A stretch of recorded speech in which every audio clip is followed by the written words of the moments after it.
ஆச்சி மசாலா. எந்த சமையலும் ருசி தேடும் ரகசியம். 20 ரூபாய். வீடுதோறும் அரசு சேவைகள் மருத்துவம் தொடர்ந்திட ஸ்டாலின் தொடரட்டும், தமிழ்நாடு வெல்லட்டும். சம்மர் வந்தாச்சு. What's your plan for this holiday? எங்க கிட்ட விட்டுருங்க, நாங்க பாத்துக்கிறோம்.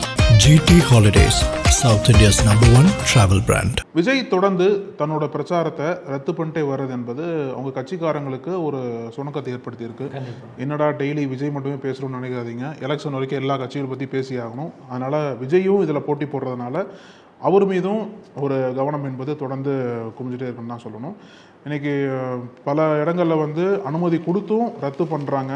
ஏன் ரத்து பண்ணியிருக்காங்க, என்ன பின்னணி அப்படின்றத குறித்தும், அப்புறம் மருமகளுக்கு அகைன்ஸ்டாக மருத்துவர் ராமதாஸ் ஏதோ ஒரு வகையில் பிரச்சாரத்தை கொஞ்சம் தீவிரமாக பண்ணி மருமகளை தோக்கடிச்சிடணும் அப்படின்ற மாதிரி ஒரு வியூகத்தை அமைச்சு ராமதாஸ் செயல்பட்டு இருக்காரு. அது என்ன வியூகம் அப்படின்றது குறித்தும், காங்கிரஸ் தரப்பிலிருந்து அடுத்த தலைவர் யார் அப்படின்ற போட்டி என்பது இப்போவே ரொம்ப சுவாரஸ்யமாகவும் சூடாகவும் போயிட்டுருக்கு.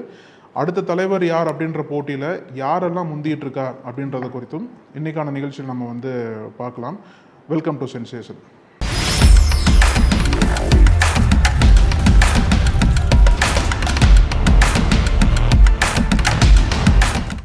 வணக்கம் அழகண்ணா. வணக்கம் கமல்.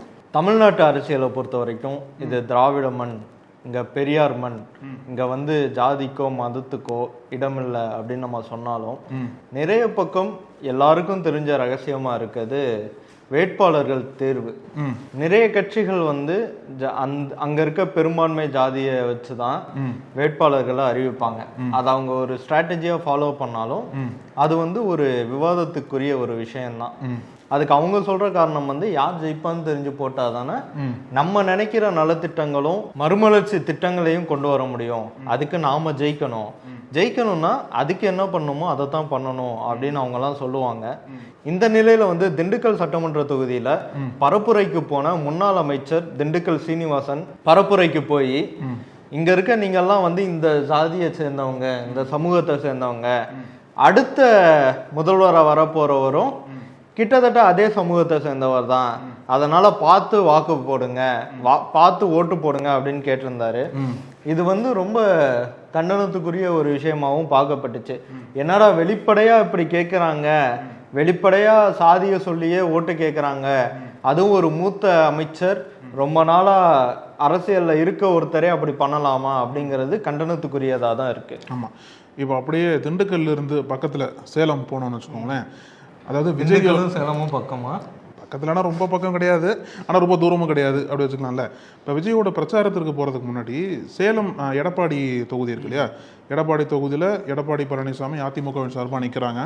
திமுகவின் சார்பாக காசி என்பவர் வேட்பாளராக போட்டிருக்காங்க. அதே மாதிரி நாம் தமிழர் கட்சியில் நிற்கிறாங்க. இப்போ இன்னொரு பார்ட்டி வந்து விஜயோட தமிழக வெற்றி கழகம், அங்கே வந்து ஆனந்தகுமார் ஒருத்தர் வேட்புமனு தாக்கல் பண்ணியிருந்தாரு. அவரோட மனைவியும் வந்து மாற்று வேட்பாளராக வேட்புமனு தாக்கல் பண்ணியிருந்தாங்க. ஆனால் இந்த 2 வேட்புமனுக்களுமே வந்து முழுமையாக தகவல்களை வந்து நிரப்பல, வேட்புமனுவில் பிரச்சனை இருக்குன்னு சொல்லிட்டு 2 வேட்புமனுக்களும் நிராகரிக்கப்பட்டது. இதன் மூலிமா தாவேகா வேட்பாளரே எடப்பாடியில் கிடையாது, அப்படி ஒரு நிலைமை ஏற்பட்டுச்சு இல்லையா. இப்போ விஜயோட அந்த 234 என்பது ஒரு தொகுதி குறைஞ்சு போச்சு. ஏற்கனவே சிதம்பரம்ன்ற தொகுதியில் வந்து அந்த வேட்பாளரோட மனு நிராகரிக்கப்பட்டது, ஆனால் மாற்று வேட்பாளர் மனு ஏற்கப்பட்டது. அதனால எடப்பாடி தொகுதியில், அது முக்கியமான தொகுதி இல்லையா தமிழ்நாட்டில், எடப்பாடி பழனிசாமியே போட்டி போடுறாரு, வருங்கால முதல்வர்னு சொல்லிட்டு அதிமுககாரங்க சொல்றாங்க, முன்னாள் முதல்வர் கூட அவரு. அந்த மாதிரி ஒரு தொகுதியில் கூட நம்மளோட கட்சிக்கு ஒரு வேட்பாளர் இல்லையே அப்படின்ற ஒரு இயக்கம் வந்து விஜய் மட்டும் இல்லாம கட்சிக்காரனுக்கு இருந்தது. இன்னும் எல்லா பக்கம் பிரச்சாரம் பண்ணிட்டு இருக்காங்க. எடப்பாடி தொகுதி மட்டும் வேட்பாளர் இல்லாம போயிடக்கூடாது அப்படின்றதுக்காக இப்போ ஒரு பிளான் பண்ணிருக்காங்க போல. என்ன பண்ணாங்க, அங்க எடப்பாடியில வந்து 15 வேட்பாளர்கள் மொத்தம். எடப்பாடி, அப்புறம் திமுக காசி, அப்புறம் நாம் தமிழர் வேட்பாளர் கழிச்சிட்டோ பண்ணா பாக்கி 12 வேட்பாளர்கள் சுயேட்சை வேட்பாளர்கள். அந்த சுயேட்சை வேட்பாளர்கள்ல ஆனந்தகுமார் போனா என்ன, நமக்கு ஒரு பிரேம்குமார் இருக்காருன்னு சொல்லிட்டு பிரேம்குமார் என்ற சுயேட்சை வேட்பாளரை கண்டறிந்து அவருக்கு விஜய் அவரோட ஆதரவு தெரிவிச்சிருக்காரு. அதாவது பிரேம்குமாரோட வெற்றிக்கு தாவேக்காவினர் வந்து உழைப்பாங்க. தாவேக்காவோட வேட்பாளர் கிடையாது, சுயேட்சை வேட்பாளர் தான். ஆனா தாவேக்காவின் ஆதரவோட, தாவேக்காவோட ஃபுல் சப்போர்ட்டோட பிரேம்குமாருக்கு வந்து அங்க விஜயோட கட்சிங்க வேலை பார்த்துட்டு இருக்காங்க. இப்போ வந்து ஏதோ ஒரு வகையில அந்த இடத்துல நம்ம நிரப்பிட்டோம், நம்மளுக்கு வேட்பாளர் இல்லாமல் இல்லை அது மாதிரி தான். டைரக்டா இல்ல, இன்டைரக்டா ஒரு சுயேட்சைக்கு ஆதரவு தெரிவித்தது மூலமா சொல்ல முடியாது, இருக்குன்னு சொல்ல முடியாது. இன்டைரக்டா சுயேட்சைக்கு ஆதரவு தெரிவிச்சு நம்மளும் அவங்க வந்து எடப்பாடியில களத்துல இருக்கோம் அப்படின்ற மாதிரி ஒரு விஜய் ஒரு ஸ்கெட்ச் போட்டிருக்காரு போல. இது குறித்து அபிஷியலா அறிவிப்பு வெளியில வரலன்னு சொல்றாங்க. இல்ல கட்சிக்குள்ள அது முறையா வந்துருச்சு, ஏற்கனவே தொண்டர்கள்லாம் எடப்பாடியில வேலை பார்க்கறதா சொல்றாங்க. இருந்தாலும் இந்த ஒரு மூவ் என்பது எடப்பாடி பழனிசாமியை எதிர்பார்க்கல அப்படின்றதையும் தாவைக்கான சொல்லிட்டு வராங்க. இப்போ நேத்து பார்த்தோம்னா பெரம்பூர்ல வந்து பாமக வேட்பாளர் திலகபாமா ஒரு டாஸ்மாக் குள்ள போய் இவங்க பாருங்க திருட்டுத்தனமா விக்கிறாங்க, இதெல்லாம் கண்டுக்க மாட்டீங்க, இதெல்லாம் நடவடிக்கை எடுக்க மாட்டீங்க அப்படின்னு கேட்டிருந்தாங்க. அந்த வீடியோக்களை நம்ம வந்து பார்த்துருந்தோம். ஆனா இன்னைக்கு ராஜபாளையத்துல அதிமுகவினர் வந்து பணப்பட்டுவாடா பண்ணிட்டு இருந்தாங்கன்னு சொல்லி நாம் தமிழர் கட்சியோட வேட்பாளர் கார்த்திகேயன் வந்து கையும் களவுமா பிடிச்சிருக்காரு. பிடிச்சது மட்டும் இல்லாம வீடியோவும் எடுத்திருக்காரு. எடுத்துட்டு போலீஸ்காரங்கள்ட்ட போய் இதெல்லாம் நீங்க பார்க்க வேண்டிய வேலை, கொஞ்சம் ஆக்டிவா பாருங்க, இதெல்லாம் கண்டுபிடிங்க அப்படின்ற மாதிரி சொல்லியிருக்காரு. அதாவது எதிர்கட்சி வேட்பாளர்கள் இப்படியும் காலி பண்ணலாம் போல, பிரச்சாரம் ஒண்ணு பண்ணாம. நாம் தமிழர் கட்சியோட வேட்பாளர்களும் சரி பொறுப்பாளர்களும் சரி அந்த தொகுதிக்குள்ள என்னென்ன நடக்குது அப்படிங்கறத அப்பப்ப வெளியில கொண்டு வருவாங்க. அது போலதான் இதுவும் நடந்திருக்கு. அந்த அதிமுக காரர்கிட்ட வந்து 27,000 ரூபாய் ரொக்கமும் 31 டோக்கனும் இருந்துச்சு அப்படின்னு வந்து பதிவு பண்ணியிருக்காங்க. இது குறித்து விசாரிச்சுட்டும் வராங்க. ஆமாம் ஆமாம். இப்போ நம்ம விஜய் பிரச்சாரத்தை பற்றி பேசும்போது கமல், இப்போ காரைக்குடி போனார் இல்லையா, காரைக்குடியில் ஒரு ஏமாற்றம், அங்கே நின்று பேசுவார்னு பார்க்கப்பட்ட சமயத்தில் அந்த கொடுக்கப்பட்ட டைமை மீறி போனதுனால ரோட் ஷோ மட்டும் முடிச்சுட்டு வந்துட்டாரு. இப்போ என்ன அப்படின்னா அடுத்த கட்டமாக ஏற்கனவே கடலூரில் வந்து பிரச்சாரம் பண்ணுற மாதிரி இருந்தது. அந்த கடலூர் பிரச்சாரத்தை முதல்ல ரத்து பண்ணாங்க, அப்புறம் அனுமதி வாங்கினாங்க, தேர்தல் ஆணையமும் காவல்துறை அனுமதி கொடுத்துட்டாங்க. இப்போ மீண்டும் தாவைக்கா சார்பாக ரத்து பண்ணப்பட்டிருக்கு. கடலூரில் மட்டும் இல்லை, இதே மாதிரி பல திருவள்ளூர்னு செய்தி சொல்கிறாங்க. திருவள்ளூரில் கூட விஜய் வரதா இருந்தது அங்கேயே ரத்து பண்ணிட்டாங்க. ஏன்னா அங்கே என்ன சொல்கிறாங்க அப்படின்னா அந்த டைமில் சிஎம் அங்கே வராருன்னு சொல்லிட்டு ஒரு காரணத்தை சொல்கிறாங்க. ஆனால் இருந்தாலும் இந்த மாதிரி தொடர்ந்து அடுத்தடுத்து விஜய் எதற்காக பிரச்சாரத்தை ரத்து பண்ணிட்டே போறாருன்னு கேட்க, உடம்பு சரியில்லைன்னு கூட காரணம் அதுதான் கட்சிக்காரங்க சொல்றாங்க. விஜய்க்கு வந்து உடல்நிலை சரியில்லை, அதனால அவரால் பிரச்சாரத்திற்கு வர முடியலன்னு சொல்லிட்டு அதனாலதான் இந்த குறிப்பிட்ட இடங்கள்ல வந்து பிரச்சாரம் ரத்து பண்ணப்பட்டிருக்கு. ஆனா இன்னும் 10 நாள் தான் இருக்கு. மேற்கொண்டு வேற எங்கன்னா அவர் உடம்பு சரியானதுக்கு அப்புறம் மீண்டும் கிரவுண்டுக்கு வருவாரான்னு பாக்குறதுக்கு முன்னாடி அவர் தரப்புலயே ஒரு அறிக்கை என்பது வந்திருக்கு. இன்னும் 10 நாள் தான் நம்மளுக்கு தேர்தல் இருக்கு, அதனால எல்லா கட்சி நிர்வாகிகளும் தொண்டர்களும் காலையிலையும் மாலையிலையும் இரு வேளையிலையும் வந்து உங்களோட பகுதியை சுற்றி நீங்கள் வேலை பார்க்கணும்.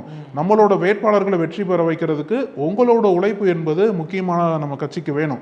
ஆனால் நீங்கள் வந்து இறங்கி கிரவுண்டில் நின்று காலையிலையும் மாலையிலையும் எல்லா தர மக்களையும் சந்திச்சு நீங்கள் நம்மளோட கட்சி சின்னத்திற்கு ஓட்டு கேளுங்கன்னு சொல்லிட்டு விஜய் ஒரு அறிக்கை விட்டுருக்காரு. எல்லாருமே களத்தில் வாங்கன்னு சொல்லிட்டு. பட் அவருக்கு உடம்பு சரியில்லைனால களத்துக்கு வரல. மேபி அவர் ரெக்கவர் ஆனதுக்கப்புறம் களத்துக்கு வரலான்னு சொல்கிறாங்க. அந்த அறிக்கையில இன்ஸ்பயர் ஆகி தான் பரமக்குடியில வந்து ஒரு சம்பவம் ஆயிடுச்சு. எப்பவுமே தாவேக்காரங்க வந்து அடுத்த கட்சியோட தான் வாக்குவாதத்திலையும் சோசியல் மீடியால வந்து ஒரு போரே நடக்கும். ஆமாமா. இன்னைக்கு என்னன்னு பார்த்தா அவங்க கட்சிக்குள்ளேயே சண்டையாகி போச்சு. கட்சிக்குள்ளேயே சண்டையா?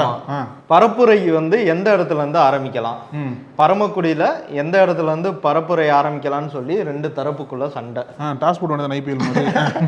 அதுல வந்து என்னன்னா நாங்க வந்து நீங்கெல்லாம் இப்ப வந்து 2 வருஷம் தான் ஆச்சு, நாங்க 10-15 வருஷமா இருக்கோம் அப்படின்னு ஒரு தரப்பு சொல்ல, நாங்க தான் உழைச்சுக்கிட்டு இருக்கோம்னு இன்னொரு தரப்பு கட்சி ஆரம்பிச்சு 2 வருஷம் ஆச்சு. விஜய் மக்கள் மன்றத்துல ஓகே ஓகே ஓகே. அப்படி அதனால இங்க இருந்தா ஆரம்பிக்கணும் அங்க இருந்தா ஆரம்பிக்கணும் 2 தரப்புக்குள்ள வாக்குவாதம். அந்த வாக்குவாதத்தினால 6 பேர் மேல வந்து வழக்கு போட்டிருக்காங்க. அந்த வீடியோ பார்க்கும்போது அதுல ஒரு சத்தம் என்னன்னா தலைமைக்கு வந்து நாங்க தான் உண்மையா இருக்கோம் அப்படின்னு. அதை கேட்கும்போது ஒரு விஷயம் தான் ஞாபகம் வருது. தலைமை தொண்டர்களுக்கு உண்மையா இருக்கா, தொண்டர்களை கவனிக்குதா? ஏன்னா தொடர்ந்து நடக்கிற சம்பவங்கள்லாம் அப்படித்தான் இருக்கு. அதையெல்லாம் பார்க்கும்போது தலைமை தொண்டர்களுக்கு உண்மையா இருக்கா அப்படிங்கிற ஒரு கேள்வி வருது நமக்கு. ஆமா, இப்போ அந்த தலைமை தொண்டர்களுக்கு உண்மையா இருக்கா அப்படின்றது வந்து எல்லா கட்சிகளுக்கும் பொருந்தும். குறிப்பா வந்து இங்க ஒரு கட்சி வந்து பிளவுபட்டு இருக்கு, பாமக, பாட்டாளி மக்கள் கட்சி வந்து இப்போ நீங்க கேட்ட அதே கேள்வி பாமகவுக்கும் பொருந்தும். எந்த தலைமை எந்த தொண்டர்களுக்கு ஒற்றுமையா இருக்காங்க, எந்த தொண்டர் எந்த தலைமைக்கு விசுவாசமா இருக்காங்கன்னு சொல்லிட்டு. ஏன்னா தந்தை மகன் 2 பேரும் பிரிஞ்சு வந்துட்டாங்க. தந்தை மகன் 2 பேரும் இல்ல, 2 தந்தை 2 மகன் அப்படின்னு சொல்லலாம். அப்படின்னு சொல்லலாம். ஏன்னா ஒரு பக்கம் ராமதாஸ், அன்புமணி ராமதாஸ், ஆமா, அவங்களுக்குள்ள வந்து எதிர்த்து தரப்பா நிக்கிறாங்க. இன்னொரு பக்கம் பார்த்தா ஜி.கே. மணி அவர் பையன் ஜி.கே.என். தமிழ் குமரன், அவங்க 2 பேரும் ஆப்போசிட்டா நிக்கிறாங்க. மருமகளை எதிர்த்து மாமனார் வந்து அதாவது சௌமியா அன்புமணி எதிர்த்து ராமதாஸ் பிரச்சாரம் பண்றாரு. ஆமா. இப்படி பாமக வந்து ஒரு காலத்துல மக்களுக்கான இயக்கமா இருந்தது போய் இன்னைக்கு குடும்ப சண்டை இயக்கமா மாறின மாதிரி ஆயிப்போச்சு. ஆமா, இப்போ அந்த பிரச்சாரத்தை பத்தி பேசும்போது தான் ஏற்கனவே அன்புமணி தரப்பு பாமகவுக்கு தான் கட்சியும் சின்னமும் சேரும்னு சொல்லிட்டு உறுதி பண்ணிட்டாங்க. தேர்தல் ஆணையம் ஒதுக்கிருச்சு. இப்போ அந்த வழக்கெல்லாம் ராமதாஸ் போட்டார், தள்ளுபடி பண்ணிட்டாங்க. இப்போ மீண்டும் அப்பீல்லாம் போக முடியாது, டைம் இல்லை. ஏன்னா சசிகலாவோட கூட்டணி வச்சாச்சு, நம்மளும் வேட்பாளர் நிறுத்தி ஆகணும்னு சொல்லிட்டு அரசியல் களத்தில் ஆக்டிவாக செயல்பட ஆரம்பிச்சிருக்காங்க. இப்போ ராமதாஸ் தரப்புல இருந்து ஒரு 38 வேட்பாளர்கள் நிறுத்தியிருக்காங்க போல் இருக்கு. அந்த 38 வேட்பாளர்களில் 12 வேட்பாளர்கள் அப்படியே டைரக்டா அன்புமணி பாமக வேட்பாளர் அகைன்ஸ்டா நிற்கிறாங்க. அன்புமணிக்கே மொத்தம் 18 தொகுதிகள் தான் அதிமுக கூட்டணியில். இப்போ ராமதாஸோட கணக்கு என்னவா இருக்கு அப்படின்னா, இப்போ 18 தொகுதிகளை போட்டி போடக்கூடிய அன்புமணி ஆதரவு வேட்பாளர்களை நம்ம எப்படியாச்சும் தோற்கடிக்கணும் அப்படின்ற ஒரு கணக்கோட செயல்படுறாரு. அதுக்கு குறிப்பா அவர் வந்து இன்னொரு 10 நாட்களுக்கு, அதாவது ஏப்ரல் 11 இருந்து ஏப்ரல் 20 வரைக்கும் பிரச்சாரம் பண்ண போறார் போல. இந்த குறிப்பிட்ட தொகுதிகளில் மட்டும் அவரோட வேட்பாளர் ஆதரிச்சு பிளஸ் அன்புமணி தரப்பு வேட்பாளர்களை எதிர்த்து பிரச்சாரம் பண்ண போறாரு. அந்த பிரச்சாரத்தோட இறுதியில தான் தர்மபுரியில மட்டுமே 2 நாட்கள், அதாவது 10 நாட்கள் என்பது தேர்தலை பார்க்கும்போது ரொம்ப ரொம்ப குறுகிய காலகட்டம். அதுல வந்து 10 நிமிஷமே ரொம்ப முக்கியம் தான். அப்போ ராமதாஸ் தரப்பு அந்த 10 நாட்கள்ல 2 முழுமையான நாட்களை வந்து தர்மபுரியில ஒதுக்கி தர்மபுரியில மட்டும் ராமதாஸ் பிரச்சாரம் பண்றதுக்கு காரணம் என்ன அப்படின்னா, அங்க வந்து அன்புமணியோட மனைவி சௌமியா போட்டி போடுறாங்க. இப்போ சௌமியா அன்புமணி 2024 லோக்சபா தேர்தலில் போட்டி போட்டாங்க, தர்மபுரியில் போட்டி போட்டாங்க, தோல்வி தான் கிடைச்சது. இந்த முறை அன்புமணி வந்து ராஜ்யசபா எம்பி ஆனதுக்கு அப்புறம் அவர் டெல்லிக்கு போயிடுவார் இல்லையா, டெல்லிக்கு போவார். ஏன்னா இது வரைக்கும் ஒரு பெருசாக அட்டண்டன்ஸ் கிடையாது பார்லமெண்ட்ல, பட் இந்த முறை போவார் நம்புறாங்க. இப்போ அவர் டெல்லி போனதுக்கப்புறம் இங்கே கட்சியோட கட்டுப்பாட்டு விட்டு போயிடக்கூடாது அப்படின்றதுக்காக அவரோட மனைவியை கொண்டு வந்திருக்காங்க. அவங்களும் போட்டி போடுறாங்க. அவங்களுக்கு என்ன, சௌமியா அன்புமணிக்கு என்ன அப்படின்னா, லோக்சபாவில் விட்டதை இப்போ பிடிச்சிடணும் அப்படின்ற ஒரு வேகத்தில் செயல்படுறாங்க. ஆனால் ராமதாஸ் விடாப்படியே நிற்கிறார். நான் வந்து என்னோட மருமகளை நிச்சயமாக தோற்கடிப்பேன். ஏன்னா அந்த தர்மபுரி தொகுதியில் சௌமியாக்கு அகைன்ஸ்டா சரவணன் அப்படின்ற வேட்பாளரை ராமதாஸ் தரப்பு நிறுத்தியிருக்காங்க. அந்த சரவணனை ஆதரிச்சு தான் ராமதாஸ் வந்து 2 நாட்கள் பிரச்சாரம் பண்ண போறாங்க. அதுவும் தேர்தல் இறுதியில் ஏப்ரல் 23 தேர்தல் அப்படின்னா ஏப்ரல் 19, 20 தேர்தல் இங்க பிரச்சாரம் பண்ண போற ராமதாஸ் தான். கிளைமேக்ஸ் அங்கதான். அப்போ இறுதி கட்டத்தில் மக்கள் இடத்துல வந்து சௌமியாக்கு அகைன்ஸ்டா ஒரு நரேட்டிவ் செட் பண்ணும்போது அங்க வந்து ஏதோ ஒரு வகையில இந்த வாக்கு கணக்கு என்பது மாறும். நிச்சயமா சௌமியாவை தோக்கடிச்சிடணும் அப்படின்ற ஒரு கணக்கோட ராமதாஸ் வந்து செயல்பட்டு இருக்காரு. பார்ப்போம் இறுதியில வந்து யார் ஜெயிக்க போறாங்க, யாரோட கணக்கு வெல்லும்னு சொல்லிட்டு பொறுத்து வந்து பார்க்கலாம். நம்ம அடுத்த ஒரு முக்கியமான செய்தி என்னன்னா, ஒரு வழியா ராகுல் காந்தியை வந்து தமிழ்நாடு வர போறாரா? இல்ல, அதுதான் இல்ல, அதுதான் ட்விஸ்ட். ஒரு வழியில தமிழ்நாட்டுக்கு வரதுக்கு பல வழிகள் இருக்கு, எதுல வேணா வரலாம். அவரு வழியிலையும் வரமாட்டாரு. அவரு அவரோட பயணத்தை மாத்தி எதிர் திசையில போயிட்டாரு, வெளிநாடு போயிட்டாரு. என்னன்னா விஷயம், ஜோதிபா பூலே ஆகச்சிறந்த சுதந்திர போராட்ட வீரர், மிகப்பெரிய காங்கிரஸ் பேரியக்கத்துக்கு ஒரு பெரிய வலிமை அவரு. ஜோதிபா பூலே அவரோட 200வது பிறந்த நாள், அது சம்பந்தமான ஒரு நிகழ்ச்சியில அவரோட சிலையை திறந்து வச்சாங்க. இந்த நிகழ்ச்சிக்கு தான் ராகுல் காந்தி வந்திருக்கிறாரு. அங்க என்ன விஷயம்னா, ஒரு பக்கம் ராகுல் காந்தி, இன்னொரு பக்கம் பிரதமர் மோடி, 2 பேரும் சேர்ந்து நின்று ஏதோ ஒண்ணு பேசிக்கிறாங்க. அதை நான் பார்த்தேன். அவர் என்ன பேசியிருப்பாங்க நானே சொல்றேன்னு. என்ன மோடிஜி இப்போ தமிழ்நாடுக்கு போக போறீங்க, நான் போயிட்டு வந்து நீங்க எப்போ வருவேன்னு கேட்டிருப்பாரு மோடி. நான் குடிசேர் வருவான்னு சொல்லியிருப்பாரு. அதான் பேசியிருப்பாங்க, சொல்லியிருப்பாரு. ஆமா, அதான் என்னன்னு தெரியல, இப்படி வேணா நடந்திருக்கும். என்னங்க அங்க தமிழ்நாடே எங்களை எதிர்க்குது, நாங்களே 40 தடவை போயிட்டு வந்துட்டோம், உங்களுக்கு என்னங்க அப்படின்னு கேட்டிருப்பாருன்னு நினைக்கிறேன். ஆமா, அப்படி கூட கேட்டிருக்கலாம். அது என்ன எல்லாரும் ஆதங்கம் தான், இப்படியாச்சும் பேசி ராகுல் காந்தி வருவாரா அப்படின்ற ஆதங்கம் தான். ஏன்னா அது காங்கிரஸ்காரங்களே விரும்புறாங்க. ஆனா ராகுல் காந்தி ஒரு பக்கம் தமிழ்நாட்டுக்கு வர போறாரா இல்லையா அப்படின்றத தாண்டி இன்னொரு பக்கம் என்ன டிஸ்கஷன் போயிட்டு இருக்கு அப்படின்னா, ராகுல் காந்தி யாரை தேர்ந்தெடுக்க போறாரு அப்படின்ற ஒரு டிஸ்கஷன் தான். வேட்பாளர் தேர்வு கிடையாது. காங்கிரஸ் கட்சியோட தமிழக தலைவர் யாரு, அதாவது செல்வ பெருந்தகை இப்ப தலைவர் இருக்கார். ஆனா முன்னாடி ஒரு பேட்டியில் என்ன சொன்னார் அப்படின்னா, நான் தேர்தல் முடிஞ்சதுக்கு அப்புறம் நான் விலகிக்கிறேன்னு சொல்லிட்டார். அதுக்கப்புறம் யார் அந்த தலைவர் போட்டியில முன்னாடி இருக்காங்க, யார் முந்துறாங்கன்னு பார்க்கும்போது தான் அதுக்கே நமக்கு கோஷ்டி பஞ்சம் கிடையாது. காங்கிரஸ்ல ஒவ்வொரு கோஷ்டிகளும் ஒரு தலைவர் இருப்பாங்க. அவங்க நிச்சயமா அந்த பதவிக்கு வந்து அடி போடுவாங்க. நிச்சயமா அந்த முட்டல் மோதலாம் நடக்கும். அதுல வந்து KV தங்கபாலு, அப்புறம் வந்து திருநாவுக்கரசுன்றாங்க, ஜோதிமணி, கார்த்தி சிதம்பரம், எதுக்கு மேலேயும் அதுல முடிவு அந்த பேர்லாம் அடிபடுது என்னன்னு தெரியல. ஜோதிமணி, கார்த்தி சிதம்பரம், அப்புறம் இன்னும் 2-3 பேர்லாம் சொல்லி இவங்க எல்லாருமே வந்து அடுத்த அந்த தலைவராக வர்றதுக்காண்டி ஒரு ரேஸ்ல இருக்காங்க. ஆனால் அந்த ரேஸ்ல யார் முந்துறாங்க அப்படின்றது வந்து ராகுல் காந்தி கையில தான் இருக்காது. தேர்தல் முடிவில் காங்கிரஸ் கட்சிக்காரங்க எப்படி வேலை பார்க்குறாங்க அப்படின்றத வச்சு யாரை தலைமையாக கொண்டு வரலாம் அடுத்து அப்படின்னா, இப்போ வந்து காங்கிரஸ் கட்சி முன்னாடி பின்னாடின்னு பார்க்கும்போது விஜயை வச்சு பிரிச்சுக்கலாம். இப்போ விஜயோட கூட்டணிக்கு காங்கிரஸ் கட்சி விரும்புறாங்க. பிரவீன் சக்கரவர்த்தியே சொன்னாரு, அந்த காங்கிரஸுக்கு தெரியும் விஜயோட பேசுறதுன்னு சொல்லிட்டு. இப்போ விஜயோட கூட்டணி விரும்புற நிலைமையில காங்கிரஸ் இருக்கு அப்படின்னா, ஒரு விஜய்க்கு தோதாவும் திமுகவுக்கு தோதாவும் ஒரு தலைவர் நிறுத்தணும். ஏன்னா அப்பதான் திமுக கழட்டி விட்டா விஜயோட நிக்க முடியும். அந்த மாதிரி ஒரு தலைவரை வந்து ராகுல் காந்தி தேர்ந்தெடுப்பார் அப்படின்ற மாதிரி சொல்றாங்க. சக்கரவர்த்தி தான் ஒரே ஆள் வாய்ப்பு இருக்கு, அவரும் சர்ப்ரைஸ் கொடுக்க வாய்ப்பு இருக்கு. அதனால பிரவீன் சக்கரவர்த்தி தலைவராக வருவாரா இல்லை வந்து ஜோதிமணி தலைவராக்க போறாங்களா அப்படின்றது வந்து தேர்தல் முடிவுகள் வந்ததுக்கு அப்புறம் அந்த தேர்தல் யார் ஜெயிக்க போறாங்கன்னு தெரியல, அப்பயும் நமக்கு தெரிஞ்சிடும். இப்போ நம்ம வீடியோவோட இறுதி பகுதி வினோத செய்தி, வியர் நியூஸ். இப்படி இல்லாம ஒருத்தர் பண்ணுவார் அப்படின்ட்டு ஹைதராபாத்தில் ஒருத்தர் இருக்கார். அவர் பேர் சூர்யா பாய், ராஜு பாய் மாதிரி சூர்யா பாய். அவர் எப்படி சொல்லுவாங்க அப்படின்னா தங்க மனிதர் அப்படிம்பாங்க ஹைதராபாத்தில். அதாவது மனதளவில் தங்கம் கிடையாது, ஆனால் உடல் அளவில் தங்கம். ஏன்னா கழுத்தை சுற்றி இவ்வளோ பெரிய தடிமனான செயின், கை இந்த 2 கையிலையும் வந்து பிரேஸ்லெட்ஸ் ஃபுல்லாக அவ்வளோ பிரேஸ்லெட்ஸ் போட்டுட்டு நகர் முழுக்கவே வலம் வருவார் போல. அதாவது இவரை ஃபாலோ பண்றதுக்கு நகரும் நகைக்கடை, நகரும் நகைக்கடை அது மாதிரி நம்ம நாட்டில் சில பேர் பார்க்குறோம்ல அது மாதிரி போறத. இப்போ இவரை சுற்றி நிறைய ஃபாலோவர்ஸ் இருக்காங்க. அதனால இவர் ஆன்லைனில் போல ட்ரெண்டிங் போல. இவரை பார்த்து யூடியூப் வீடியோ போடுறது, இல்லை இவரே தனியாக ஒரு சோஷியல் மீடியா வச்சு இதன் மூலிமா ஃபேமஸ் ஆகி பப்ளிசிட்டி ஆகி அதன் மூலிமா பணம் சம்பாதிக்கிறதுன்னு சொல்லிட்டு அப்படியே வாழ்ந்துட்டு இருந்திருக்காரு. ஆனால் என்ன ஆயிருக்கு அப்படின்னா இவர் எல்லா பக்கம் சொல்லிருக்காரு போல் இருக்கு, நான் இப்போ என்னோட உடம்புல போட்டிருக்கிற நகையோட மதிப்பு மட்டும் 1 கோடி அப்படின்னு சொல்லிட்டு இருந்திருக்காரு போல் இருக்கு. அதுவே கடத்திட்டு போல. என்ன இருக்கு அப்படின்னா இந்த ஒரு தகவல் என்பது ஊர் முழுக்க பரவிருச்சு. 1 கோடி மதிப்புள்ள அந்த ஒரு படத்தை சொல்லுவாங்க 1 கோடி அப்படின்னு, 1 கோடி மதிப்புள்ள இதை வந்து உடம்புல போட்டிருக்காரு அப்படின்ட்டு ஒரு சின்ன ஒரு அட்டென்ஷன் தானே.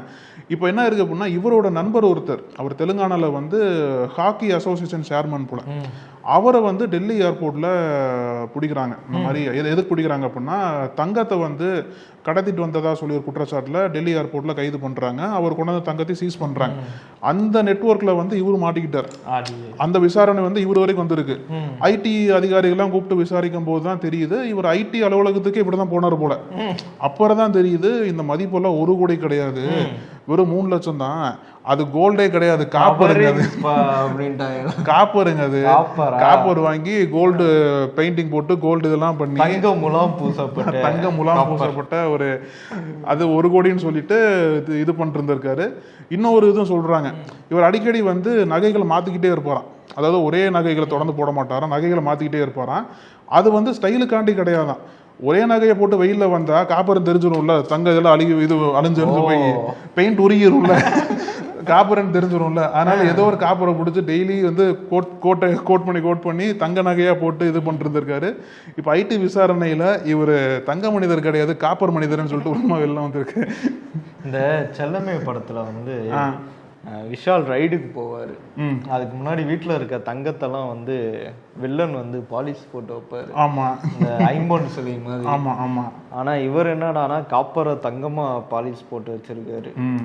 ஐடி அதில் மாத்திக்கிட்டாரு, உண்மை வெளில வந்துருச்சு. ஆமா, கண்டிப்பா இது வியர்ட் நியூஸ் தான். தொடர்ந்து பேசலாம் கமல். நன்றி. நன்றி. நக்கீரன் டிவிக்கு சப்ஸ்கிரைப் செய்யுங்கள். உங்கள் ஆதரவே எங்கள் பலம். ஆசிரியர்களுக்கு நண்பனாகவும் மாணவர்களுக்கு ஆசானாகவும் திகழும் தேர்வு வழிகாட்டி. ஒவ்வொரு பாடத்திற்கும் அனுபவமிக்க ஆசிரியர்களின் துல்லியமான தெளிவான விடைகள். CNC இருக்கு, தேர்வு பயம் எதற்கு? இது தீரன் பப்ளிஷிங் ஹவுஸ் விற்பனை வெளியீடு.